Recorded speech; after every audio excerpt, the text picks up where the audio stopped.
हे सुना, आज तू से गरम गरम मोमोज कह रहे भुलाई गया, लाया ना है का?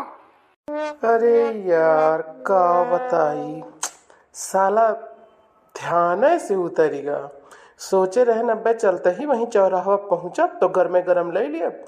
जब उन्हें घर पहुंची तो गर्मे गरम रहा, ठंडा है ना, ध्यान हट गया यार का बताई। अच्छा चलो जाए दिया, कोनो बात ही ना है ना।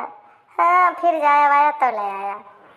अरे यार तू तो बड़ी अच्छी है, बड़े आसानी से हंस के जवाब दे दियो। हम तो सोचन गुस्सा ही जाबू, लेकिन तू समझा तू हमार फीलिंग।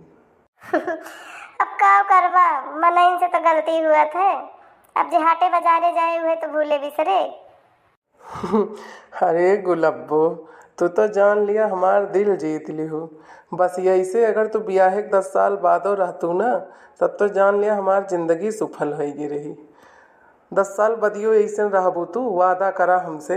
मान लिया कुछ मंगायू हम भुलाई गए तो जैसे आज तू हमारे साथे रिस्पॉन्स देती है, यही से हमें 10 साल बादो रिस्पॉन्स देहू। अरे वो तो भाई नई नई है तो कुछ ना बोलत ही। अच्छा तो फिर बतावा 10 साल बाद कवन बदलाव भर है तुहरे अंदर?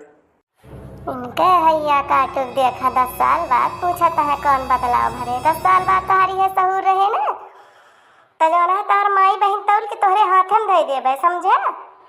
और चली जाब, हिया तोहरे लगे ना रहब हम कि तोहका एक सामान कहबे तो तू 10 दिन बाद लेके अब। कई दिन हम अपने जीभी ताला लगाए रहबे, ऐसे रोज रोज कहब तू भुलाई जाब। इनके देखा मुझकी यस मुँह बनाए।